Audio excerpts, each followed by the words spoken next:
చెప్పు. నేను చెప్పేది నాకేసవయ్యా ఓటు. ఓటు వేయని నేను వేయను కానీ నేను చెప్పేది నేను సర్పంచ్ గా నేను నిలబడమన్నా ఎందుకు నిలబడలే చెప్పు. మాట్లాడతాడు నిన్ను సర్పంచ్ గా నిలబడితే ఎందుకు నిలబడలే? సర్పంచ్ ముందు మాట్లాడదు. నేను గెలిపిద్దు నిన్ను సర్పంచ్ గా నిలబడితే నువ్వు నాకు గెలిపియొద్దు, నువ్వు చేయొద్దు, నీకు నేను ఓటు వేయను. ఎందుకేవో నాకు ఓటు? నేను అస్సలు గట్టిగా రాయబుద్ది నీకు వేయని. ఎందుకేవో నాకు? నేను వెయ్యను. నీ మీద నాకు అవసరం లేదు, నీకు నాకు ఇష్టం లేదు, నీకు నాకు సంబంధం లేదు. ఏ పెద్ద మనిషి పిరాజు అయినా కూడా నేను 5 రూపాయలు జులమాన్ అంతేనా?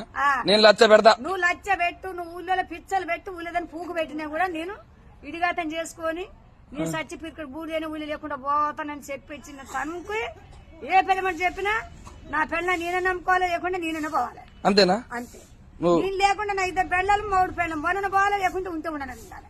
సర్పంచ్ ఓటు వేస్తే సర్పంచ్ నీకు ఓటు వేసే ముచ్చట్లేదు, అసలు ఊళ్ళోకి వచ్చే ముచ్చట కూడా లేదు, బోగుడు లేదు. లేదా? లేదు. ఓటు వేయనంటావు? వేయను. ఎవరికి? వేయను. నువ్వే పో, మా ఊరు సర్పంచ్వి. నేనా?